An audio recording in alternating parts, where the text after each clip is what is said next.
بسم اللہ الرحمن الرحیم وَلِلَّهِ عَلَى النَّاسِ حِجُّ الْبَيْتِ مَنِ اسْتَطَاعَ إِلَيْهِ سَبِيلًا وَمَنْ كَفَرَ فَإِنَّ اللَّهَ غَنِيٌّ عَنِ الْعَالَمِينَ صدق اللہ العلی العظیم وصدق رسولہ النبی الأمی الکریم ان اللہ وملائکتہ یصلون علی النبی یا ایھا الذین آمنوا صلوا علیہ وسلموا تسلیما۔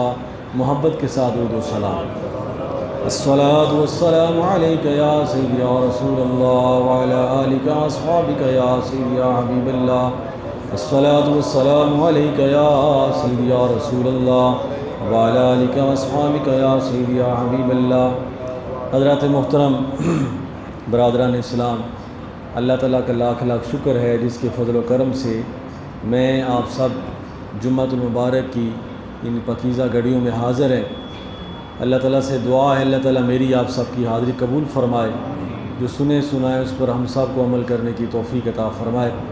جیسا کہ آپ جانتے ہیں کہ حج کی ایام وہ شروع ہونے والے ہیں، اور اس حوالے سے میں نے قرآن پاک کی جو آیا کریمہ آپ کے سامنے تلاوت کی ہے، گو کہ موجودہ صورتحال میں جو حج اور عمرے کی کیفیت ہے وہ اس وبا کی وجہ سے اس طرح بحال نہیں ہے۔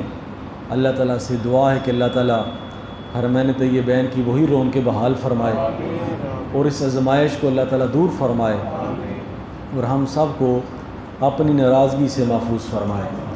یہ ہر چیز اسی کے امر سے ہے، اسی کے حکم سے ہے۔ وہ چاہے تو لاکھوں کروڑوں لوگ وہاں جمع ہوتے ہیں، نہ چاہے تو کوئی بھی جمع نہیں ہوتا۔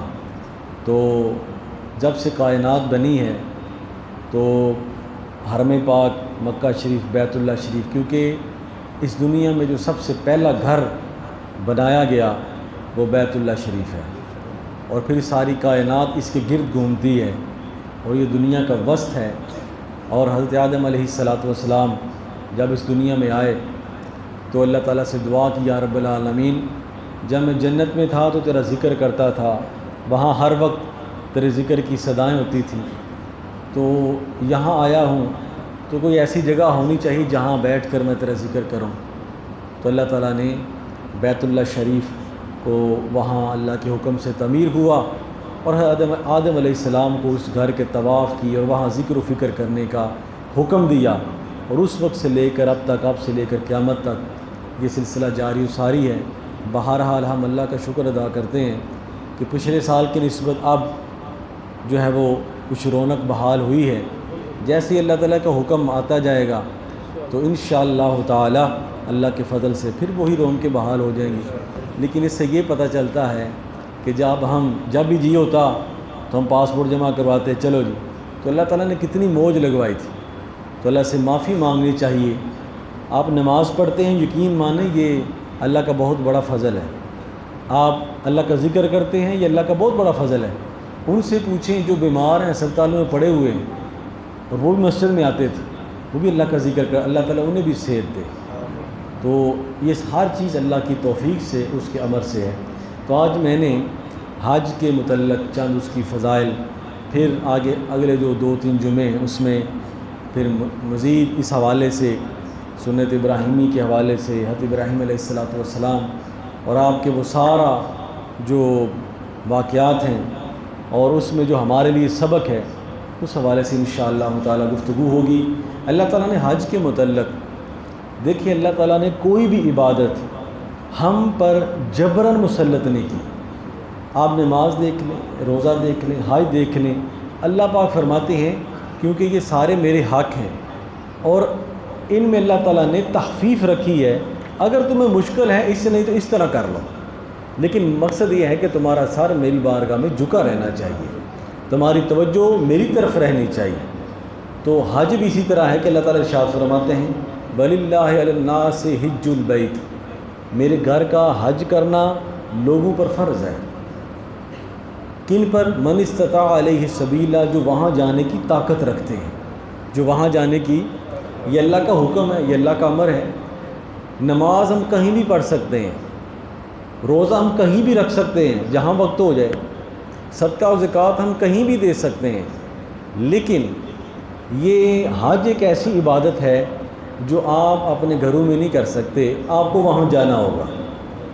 اگر توفیق ہے، اگر وہاں جانے کی طاقت ہے تو اللہ پاک نے فرمایا وہاں آؤ اور وہاں آ کر میری نشانیاں دیکھو، جہاں میرے بندو نے مجھے راضی کیا ہے وہ جگہ دیکھو، کس طرح راضی کیا ہے وہ سنو پڑھو، تاکہ تمہارے اندر ایمان کی روشنی پیدا ہو، زندگی کا شعور پیدا ہو، اور تم اس دنیا میں کس لیے آئے ہو اس چیز کا تمہیں پتہ چلے کہ میرے نبیوں نے، پیغمبروں نے، رسولوں نے کس طرح اس میرے گھر کو آباد کیا، کس طرح انہوں نے اپنی جان، مال، اولاد سب کچھ میرے لیے قربان کیا، وہ جذبہ تم میں پیدا ہو۔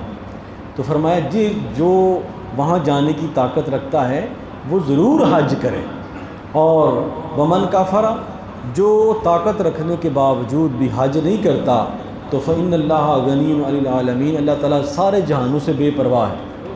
کوئی جائے پھر بھی اسے پرواہ نہیں، کوئی نہ جائے پھر بھی اسے پرواہ نہیں، جو چلا جاتا ہے یہ خوش قسمتی ہے۔ بعض ایسے لوگ ہوتے ہیں جن کے پاس طاقت نہیں ہوتی لیکن وہ کمیٹیاں ڈال کے کسی سے پیسے لے کے چلے جاتے ہیں، شوق ہوتا ہے۔ اور یقین مانے میں نے خود دیکھا ہے کہ بعض ایسے صاحب استطاعت لوگ ہوتے ہیں جن کی روزانہ کی لاکھوں کی کمائی ہے، زندگیاں گزر گئی ہیں، وہاں جانے کی توفیق نہیں۔ امیران دی گل ہے نہ غریبان دی گل ہے، مدینے نو جانا نصیباں، تو غریب لوگ آ جاتے ہیں، بڑے بڑے لوگ کہیں رہ جاتے ہیں۔ تو یہ چیز ہے کہ اس چیز کو مد نظر رکھا کریں کہ یا رب العالمین دیا ہے تو اس کو خرچ کرنے کی ہمیں توفیق بھی دینا۔ تو مجھے بڑے کئی دفعہ ایسے تجربات بھی ہوئے کہ میں نے ان سے کہا کہ آپ نے حج کیا، عمرہ کیا، کہتے ہیں نہیں جناب ٹائم ہی نہیں لگتا، مصروفیت ہے، بڑی بڑی کوٹھیوں میں رہ رہے ہیں، لیکن وہ کہتے ہیں ہمارے پاس اصل میں وہ توفیق نہیں ہوتی جو اللہ تعالیٰ کی طرف سے عطا ہوتی ہے، جو اللہ تعالیٰ کی طرف سے عطا ہوتی ہے۔ میں ایک دفعہ عمرہ شریف کے لیے گیا، حضور قبلہ شاہ صاحب رحمۃ اللہ تعالی علیہ آپ کے ساتھ تقریباً 9 مرتبہ وہاں جانے کی سعادت نصیب ہوئی الحمدللہ۔ تو وہاں ایک مجھے بزرگ ملے 2004 کی بات، تو ظاہر ہے انہوں نے کہا بیٹا ہم نے 1950 اور 52 کے حج عمرے کیے ہیں جب ہم ایران کے ذریعے یہاں آتے تھے، اور کئی دن ہم پیدل چلتے تھے تب یہاں پہنچتے تھے، آج تو آسانی ہو گئی۔ تو ایسے لوگوں نے بھی حج کیا ہے، اس سے پہلے کا زمانہ دیکھی، پھر حضور کے زمانے میں کیسی مشقت ہوگی۔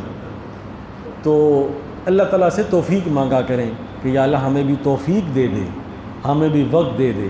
تو فرمایا حج کیا کرو جن لوگوں پر حج فرض ہے۔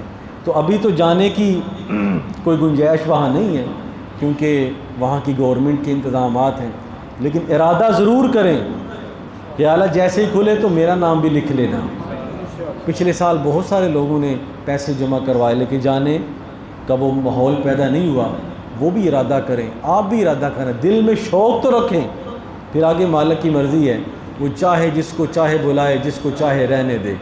حضور علیہ الصلوۃ والسلام نے حدیث پاک ہے، آپ نے فرمایا کہ نیکی کرنے والے جو نیکی کی خواہش کرنے والے لوگ اور نیکی کی تمنا کرنے والے لوگ جن کی خواہش اور تمنا اس دنیا میں پوری نہیں ہوئی، بعض لوگ ایسے ہیں کہ جو ساری زندگی حج اور عمرے کا ارادہ کرتے رہے لیکن گنجائش نہیں ہوئی غربت کی وجہ سے، ایسے لوگ بھی ہیں۔ تو قیامت کا دن ہوگا تو اللہ تعالیٰ اس کے نامہ مال اس کے ہاتھ میں پکڑائیں گے، تو اس میں حج بھی لکھا ہوگا، عمرے بھی لکھے ہوں گے، اس میں صدقہ و زکوٰۃ بھی لکھا ہوگا۔ تو وہ کہے گا یا اللہ میں نے تو دنیا میں کوئی حج نہیں کیا، کوئی تمنا نہیں کی، اب اپنا کوئی عمرہ نہیں کیا، کوئی صدقہ نہیں دی، میں غریب آدمی۔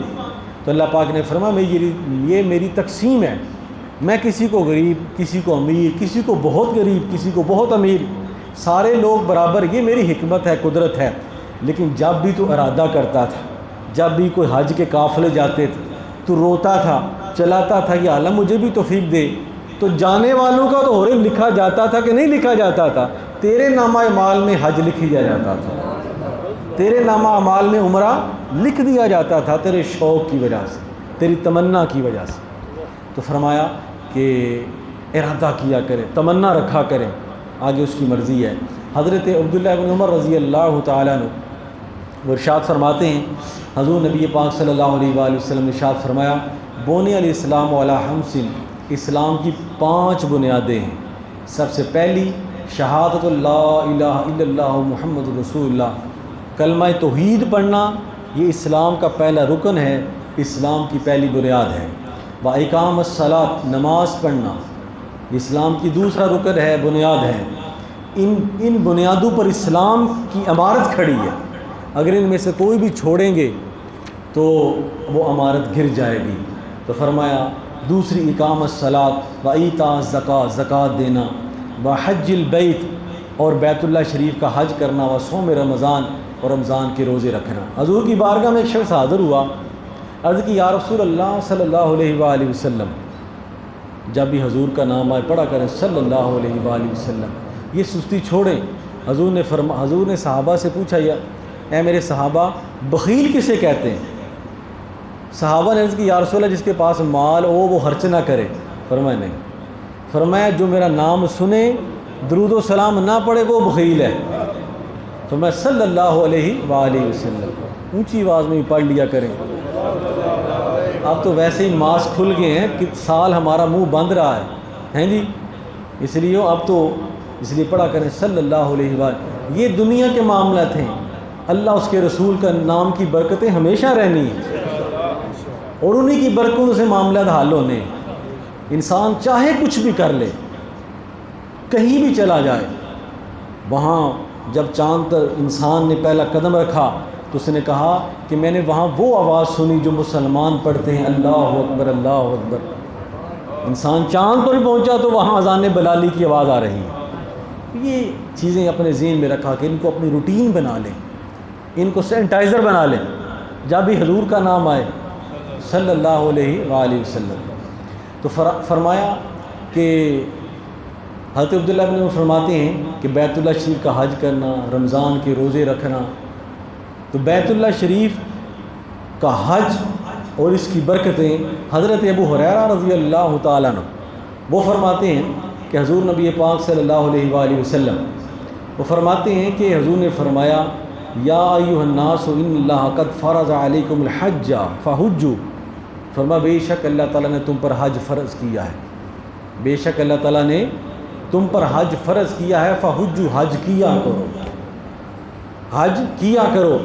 فرمایا فقال رجل اکل عام یا رسول اللہ، یا رسول اللہ کیا ہر سال حج کرنا فرض ہے؟ ہر سال حج کرنا فرض ہے؟ تو حضور نبی پاک صلی اللہ علیہ وآلہ وسلم خاموش رہے، یہاں تک کہ قال ثلاثا، اس نے 3 دفعہ کہا، عرض کی یا رسول اللہ کیا ہر سال حج کرنا فرض ہے؟ ہر سال حج کرنا فرض ہے؟ تو حضور علیہ الصلوۃ والسلام نے 3 دفعہ جب پوچھا گیا خاموش رہے، آپ نے فرمایا نہیں، اگر میں ہاں کہہ دیتا تو میرے ہر امتی پر ہر سال حج کرنا فرض ہو جاتا۔ اسی سے پتہ چلتا ہے کہ شریعت وہی ہے جو زبان مصطفیٰ سے نکلے۔ فرمایا اگر میں ہاں کہہ دیتا تو وہی شریعت بن جاتی، وہی قانون قدرت بن جاتا۔ تو یہ بھی حضور کی رحمت ہے، یہ بھی حضور کا کرم ہے کہ آپ نے یہ نہیں فرمایا ہاں ہر سال، فرمایا نہیں، جن پر طاقت ہے انہی پر۔ فرمایا نبی سے کثرت سے سوال نہ کیا کرو، پہلی قومیں نبیوں سے کثرت سوال کی وجہ سے ہلاک ہو گئی۔ کئی بندے نا سوال کرتے جاتے ہیں کیوں کیوں کیوں۔ اللہ نے فرمایا نا فرشتوں سے کہ یہ میں نے آدم علیہ السلام کا خاکہ بنایا ہے، پتلا بنایا، اسے سجدہ کرو، سب نے کہا بلا یا اللہ، کیوں نہیں؟ سب نے سجدہ کیا۔ تو شیطان نے کہا کیوں؟ وہ کیوں اسے ساری زندگی کے لیے مروا گئی۔ جب اللہ اس کے رسول کا حکم آ جائے تو آمنا و صدقنا۔ تو فرمایا کثرت سوال نہ کیا کرو، اگر میں ہاں کہہ دیتا تو ہر سال حج کرنا فرض ہو جاتا۔ پھر حضرت ابو ہریرہ رضی اللہ تعالیٰ عنہ سے روایت ہے، وہ فرماتے ہیں سئل النبی صلی اللہ علیہ وآلہ وسلم، میں نے حضور نبی پاک صلی اللہ علیہ وآلہ وسلم سے حج کے متعلق میں نے سوال کیا، ای العمل افضل، یا رسول اللہ افضل عمل کیا ہے، بہتر عمل کیا ہے؟ آپ نے فرمایا ایمان باللہ و رسولہ، حضور نے فرمایا اللہ اس کے رسول پر ایمان لانا، اللہ اس کے رسول پر، کیونکہ سب سے پہلی سیڑھی جو ہے وہ تو ایمان ہے نا، ایمان ہی نہ ہو تو کچھ بھی نہیں، چاہے بندہ کتنی بڑی نیکیاں کرتا رہے، اب کافر کو اس کی نیکی کا بدلہ نہیں دیا جائے گا آخرت میں، دنیا میں اس کا نام بھی لیکن اسے اجر نہیں دیا جائے گا، نہ کہ اس کی نیکی سے اللہ خوش ہوگا، کیونکہ ایمان نہیں ہے۔ تو سب سے افضل عمل ایمان باللہ و رسول، اللہ اس کے رسول پر ایمان لا۔ قیل ثم ماذا یا رسول اللہ، یا رسول اللہ اس کے بعد کون سا افضل عمل ہے؟ فرمایا الجہاد فی سبیل اللہ، اللہ کی راہ میں جہاد کرنا، اللہ کی راہ میں جہاد کرنا۔ قیل ثم یا رسول اللہ، یا رسول اللہ ماذا اس کے بعد؟ قال حج مبرور، فرمایا ایسا حج کرنا جس میں تم کوئی غلطی نہ کرو، لا رفث ولا فسوق ولا جدال، نہ کوئی غلطی، نہ کوئی فسق و فجور، نہ کوئی لڑائی جھگڑا، ایسے حج کرو جیسے حج کرنے کا حق ہے۔ یہ افضل ترین عمل ہے، یہ افضل ترین عمل ہے۔ بندہ یہاں سے وہ 2 کپڑے پہن کے جائے، جس طرح یہاں سے نیت کر کے جا رہا ہے، جب واپس آئے حضور نے فرمایا جب ایک حاجی حج کر کے واپس آتا ہے تو وہ ایسے ہوتا ہے جیسے دنیا میں آج اس کا پہلا دن ہے، جیسے ماں نے آج اسے جنا ہے، اس طرح پہلے دن کے بچے پر کوئی گناہ نہیں ہوتا، اس طرح اس حاجی پر بھی۔ حاجی کرنا آسان ہے، اس کو سنبھالنا اوکھا کام، نہیں سمجھ آئی؟ اس لیے اس کا ارادہ کیا کرے، اس کی بڑی برکتیں ہیں، اس کی بڑی رحمتیں ہیں۔ جو کر چکے ہیں وہ خوش قسمت ہیں، اللہ ان کے حج کو قبول فرمائے۔ جو نہیں کر سکے وہ ارادہ کریں، کوشش کریں، اور جنہیں رخت سفر باندھا ہے وہ بھی مایوس نہ ہو، اللہ تعالیٰ ضرور اپنی رحمت کے دروازے کھول دے گا۔ فرمایا حج مبرور کرنا یہ بھی افضل ترین عمل ہے۔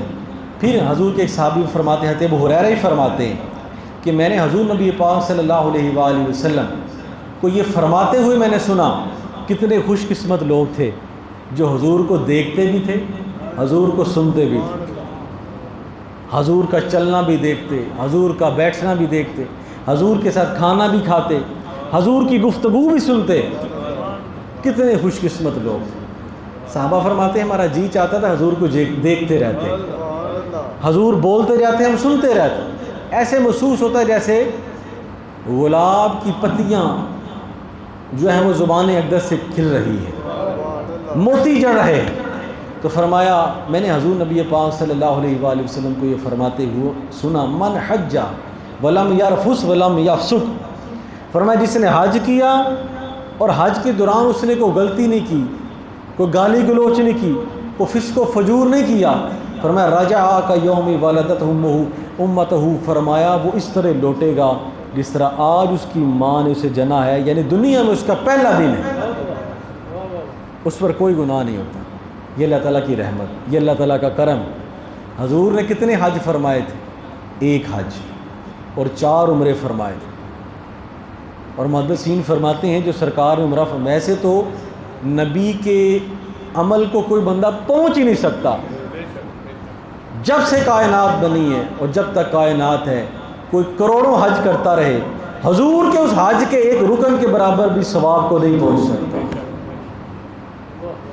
کیونکہ 1 حج فرمایا، اگر 2 فرماتے تو ہو سکتا ہے 2 واجب بھی ہو جاتے۔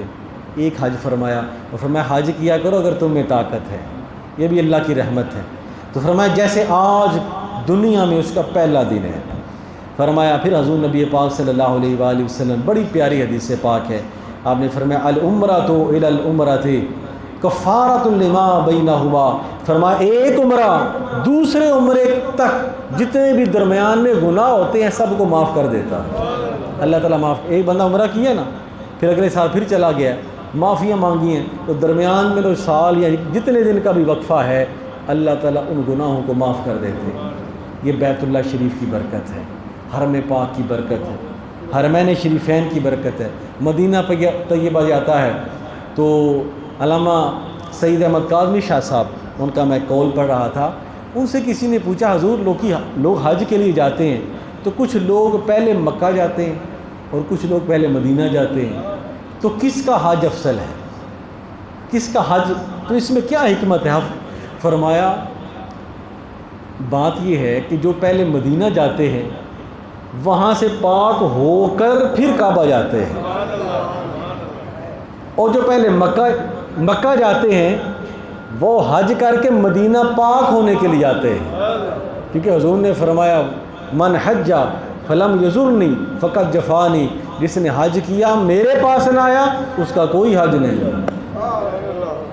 اس نے مجھ پر ظلم کیا، جو سرکار پر ظلم کرے اس کا حج کیسے ہو سکتا ہے؟ تو فرمایا جو وہاں جاتے ہیں پہلے پالش ہو کے آتے ہیں، جو پہلے مکہ جاتے ہیں حج کر کے وہاں حج کی منظوری کے لیے جاتے ہیں، فرمایا اصل میں منظوری وہاں سے ہوتی ہے۔ تو فرمایا حضور نبی پاک صلی اللہ، دیکھیں نا سرکار کے شہر میں حج کا ثواب کیسے ہے۔ وہاں تو بندہ احرام ڈالتا ہے، صفا مروہ جاتا ہے، منا مزدلفہ عرفات جاتا ہے، تب جا کے حج کا ثواب ملتا ہے، عمرے کا ثواب ملتا ہے۔ حضور نے فرمایا میری مسجد قباء میں جو 2 رکعت نماز نفل پڑھ لے اسے 1 عمرے کا ثواب ملتا ہے۔ اب ایک اور حکمت بھی ہے، حضور نبی پاک صلی اللہ علیہ وآلہ وسلم سے کسی نے پوچھا یا رسول اللہ جو حج کی طاقت نہ رکھے، جس سے طاقت ملتی نہیں، وہ کیا کرے؟ ساری زندگی تڑپتا۔ آپ نے فرمایا وہ صبح اپنے والدین کے چہرے کو دیکھ لے اسے حج مبرور کا ثواب ملتا۔ یہ بھی رحمت ہے، حج مبرور کا ثواب ملتا ہے۔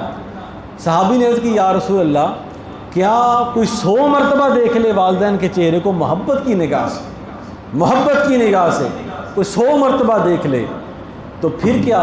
فرمایا اللہ قادر ہے وہ 100 کا ثواب بھی دے سکتا ہے۔ اس لیے جب تک وہ موقع نہ ملے یہ موقع نہ جانے دیں، اس موقع سے فائدہ اٹھائیں، اپنے والدین کو محبت کی ادب کی نگاہ سے جو 1 مرتبہ دیکھ لیتا ہے 1 حج مبرور کا ثواب ملتا ہے۔ جب تک وہ حج نہ ہو اسی حج کو پالیں، اسی حج کو دیکھتے رہیں، حج مبرور کا ثواب ملتا رہتا ہے۔ حضرت خواجہ معین الدین چشتی اجمیری رحمۃ اللہ تعالیٰ علیہ کے حوالے سے میں نے ایک واقعہ اکثر بیان کرتا ہوں، میں وہ بہت پہلے یہ واقعہ پڑھا تھا آپ کی سوانے میں، تو آپ فرماتے ہیں کہ میں ایک دفعہ نا خانہ کعبہ گیا تو وہاں ایک بندہ بڑا رو رہا تھا، رو رو کے بحال۔ میں نے کہا کیوں روتے ہو؟ اللہ تعالیٰ معاف کرنے والا ہے۔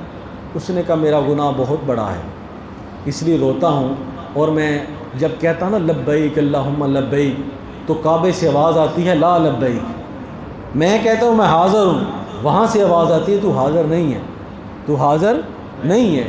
اس نے کہا آپ نے فرمایا کوئی ایسی غلطی جسے تو جانتا ہو، بندے کو اپنی غلطیوں کو پتہ ہوتا ہے، اور یقین مانیں یہ خانہ کعبہ ایک ایسا آئینہ ہے، اگر اس کے بندہ طواف کرے نا تو بندے کو اپنی خطائیں وہاں نظر آتی ہیں کہ میں کیا ہوں، ہیں جی میری کیا حیثیت ہے اور میں کیا کر رہا ہوں، تو اپنی غلطیاں نظر آتی ہیں۔